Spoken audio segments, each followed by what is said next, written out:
Graça e paz, boa noite a todos os irmãos, amigos.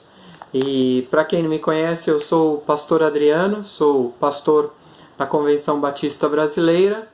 Trabalhei muitos anos nas Assembleias de Deus e fui missionário no México durante 15 anos.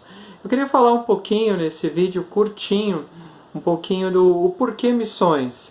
Eu sei que estamos vivendo um momento de pandemia, de crise na área da saúde mundial, estamos vivendo um momento de crise no Brasil financeira, econômica, estamos vivendo um momento de crise política, inclusive, também, mas quero levar os irmãos e nessa noite, né, nesse vídeo, nesse momento, a entender que a obra missionária, a obra de evangelizar, de levar outros a Cristo em Jerusalém, Judéia e Samaria, até os confins da terra, ela não pode parar. Então, o porquê missões?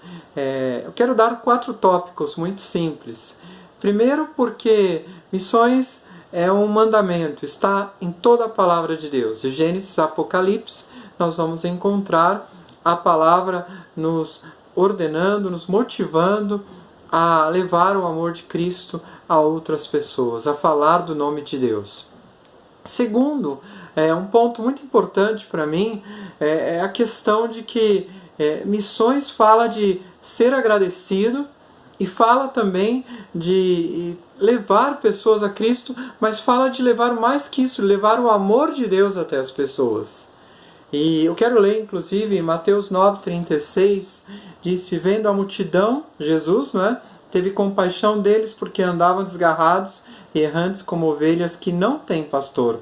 Então disse aos seus discípulos: a seara realmente é grande, mas poucos são os ceifeiros. Rogai, pois, ao Senhor da seara que mande mais trabalhadores para essa obra. O interessante de missões, até hoje, em nossos dias, o problema não está nas multidões. Nós sempre falamos de missões à Jordânia, ao mundo muçulmano, aos hindus, aos ribeirinhos, ao povo no sertão, os católicos, isso, aquilo, as pessoas de outras religiões. A questão não é essa. O problema não está nas multidões.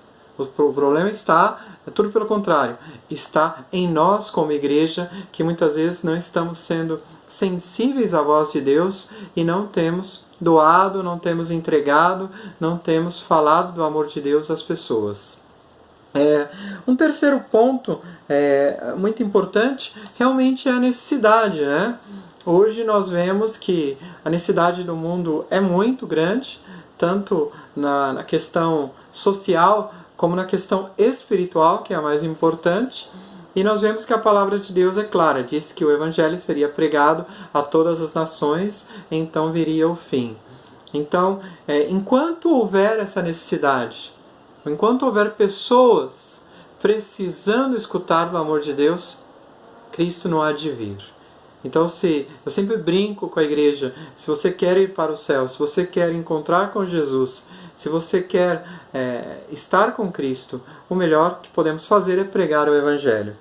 E um último ponto muito importante, talvez não seja o mais relevante na questão teológica, mas é um ponto muito interessante, é que a única coisa que nós vamos levar daqui desse mundo são as vidas que nós ganhamos para Cristo. Ou seja, a única recompensa como cristão que eu posso esperar um dia de receber das mãos de Deus é por ter falado do amor dele, é por ter padecido por ele, pela sua palavra, tanto que isso foi muito marcado na vida do apóstolo Paulo, dos discípulos, dos grandes profetas. E eu queria terminar, primeiro, trazendo um resumo, Então, por que missões? Por que evangelizar, mesmo nesse tempo de pandemia, com todas essas situações? Por que de não deixar de investir em missões? Primeiro, porque é bíblico, segundo, porque é a maneira que nós manifestamos o amor de Deus, O problema não está na multidão, está em nós. Terceiro, pela necessidade que é imensa. Mas quarto, porque é a única maneira de encontrar ou de receber recompensa. E eu quero terminar com uma breve ilustração, né? E a ilustração fala de um casal de missionários, talvez você já conheça essa ilustração, que trabalhou durante muitos anos na África e eles vinham num cruzeiro voltando aos Estados Unidos da América, e disse que quando eles estavam chegando, né, perto do porto, um pouco distante ainda, eles avistaram uma grande multidão, ficaram muito felizes, falaram, a esposa falou para o marido, olha, esse deve ser o pessoal da nossa igreja, esse é o pessoal da nossa, talvez da nossa convenção, esses são os nossos familiares, há uma grande festa para receber-nos. E é interessante que eles ficaram olhando, mas de repente, quando o barco ia se aproximando ali ao porto, né, ainda estava a uns 2, 3 quilômetros, mas eles viram que aquelas pessoas, chegou outro barco, alguém desceu e aquelas pessoas desapareceram, foram embora.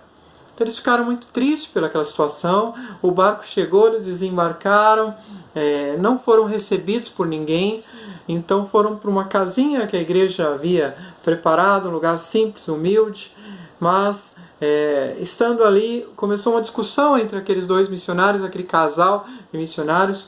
O esposo ficou muito indignado e falou, poxa, nós temos 20 anos no campo missionário olha a maneira em que fomos recebidos, né? E a esposa disse, vamos orar.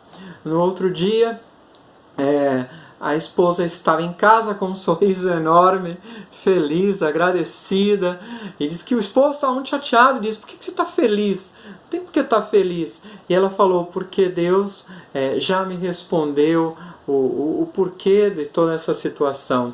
E o esposo, meio indignado, falou, mas qual é a situação? E ela falou, Deus falou para mim que não houve nenhuma recepção, que não houve nenhuma recompensa ainda, porque nós ainda não chegamos em casa. Ou seja, a nossa recompensa é com Cristo Jesus. Então eu te motivo a seguir investindo na vida dos missionários, seguir se entregando à obra missionária, participando dos impactos de missões. Nós temos aí o trabalho da Missão 7 que nós trabalhamos, temos o trabalho da própria Convenção Batista brasileira, da Nacional, nós temos de outras denominações, temos trabalhos como o Projeto 70 e outros, que você possa seguir se entregando, se doando e levando vidas a Cristo. Que Deus os abençoe em Cristo Jesus.